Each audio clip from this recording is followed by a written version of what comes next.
Hi hello வணக்கம் நண்பர்களே. இன்னைக்கு நம்ம கேலண்டரில் ஒரு கான்செப்ட் பார்ப்போம். என்ன அப்படின்னா, இன்னைக்கு திங்கக்கிழமை. இன்னைக்கு ரவி அப்படிங்கிறது பிறந்தநாள் கொண்டாடுறாரு. அவரோட ஃப்ரெண்ட் ராஜேஷ். அவர் அடுத்த 75வது நாள் பிறந்தநாள் கொண்டாட போகிறார்.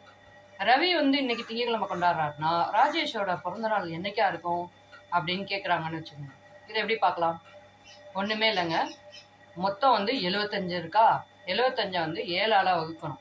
ஏன் 7ஆல் வகுக்கிறோம்னா, ஒரு வாரத்துக்கு 7 நாட்கள் இருக்குது. 75 7ஆல் வகுத்தோம்னா 70 வரைக்கும் 10 வாரங்கள் போயிடும். மீதி என்ன இருக்கும்? நமக்கு 5 நாட்கள் இருக்கும். 5 நாட்கள் இருக்குன்னா என்ன பண்ணணும்? அந்த 70வது நாள் அப்படிங்கிறது அதே சேம் டே மண்டேவாக தான் இருக்கும். அப்போ 75வது நாள் என்னைக்கு அப்படின்னு நம்ம பார்க்கணும். அந்த 70வது நாள்லேருந்து ஒரு நாளாக நம்ம கூட்டி பார்க்கணும். அப்படி இல்லைன்னா 77 அதை பார்த்துட்டு அதுலேருந்து 2 நாளை மைனஸ் பண்ணோம்னாலும் நமக்கு அந்த டே கிடைக்கும். நம்ம இப்படி கூட்டியே பார்ப்போம்.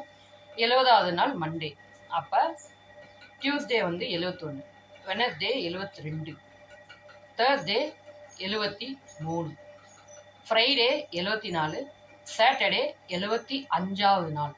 அன்னைக்கு தான் அவருடைய ரவியோட ஃப்ரெண்டான ராஜேஷ் அப்படிங்கிறவர் பர்த்டே செலிப்ரேட் பண்ணுவார்.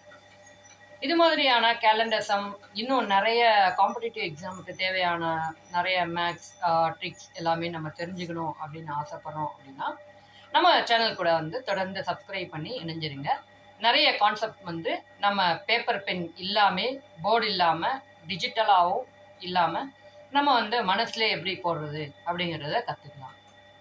ஏன்னா நமக்கு முன்னாடி மூத்தவர்கள்லாம் இருப்பாங்க. அவங்க மனசுலேயே தான் கால்குலேட் பண்ணியிருப்பாங்க. நம்ம தான் ஃபோன் வச்சுருக்கோம், கால்குலேட்டர் வச்சு போட்டுட்ருக்கோம், இல்லை பேப்பர் பென் இந்த மாதிரிலாம் பண்ணிட்டுருக்கோம். ஸோ மனசுலேயே எப்படி கால்குலேட் பண்ணலாம், இந்த மாதிரி விஷயங்கள் நம்ம அவ்வப்போது சொல்லிக்கிட்டே இருக்கோம்.